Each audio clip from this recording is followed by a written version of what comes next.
এই আজকে 30-32 বছর এখানে রয়েছি আমরা, কোনো কিছু বলেনি সেচ দপ্তর। যদি এটা হলো পুরোটাই তো হবে, কিন্তু এমনভাবে কাজ করলো, আমাদের নোটিশ না কিছু। আগামী বিগত দিনে 5টা বিকেল 5টায় আমাদের কাছে এলো, ঘর খালি করে দাও।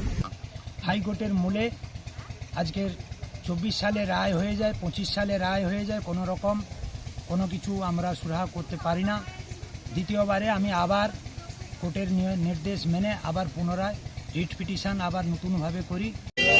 সমস্যা বলতে এই একটা কেস ছিল যেটা হাইকোর্ট থেকে অর্ডার হয়েছিল, সেটা কমিউনিকেট করা হয়েছিল এসডি হলদিয়া থেকে, এবং আমরা আইসি নন্দীগ্রামকে রিকোয়েস্ট করেছিলাম পুলিশ অ্যাসিস্ট্যান্ট দেওয়ার জন্য। এসডিডি ম্যাজিস্ট্রেট সাহেবকেও আমরা রিকোয়েস্ট করেছিলাম একটু থাকার জন্য। তো যে অর্ডারটা হাইকোর্ট থেকে এসেছিল সেটা আজকে কমপ্লেন করা হবে।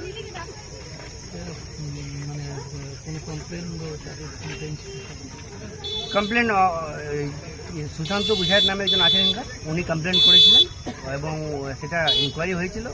সে ডিলার অফিস থেকে ডিমার্কেশন হয়েছিল, হিয়ারিং হয়েছিল, তারপরে হাইকোর্ট থেকে রায় হয়। এটা হাইকোর্টের অর্ডারকে আমরা কমপ্লাই করি।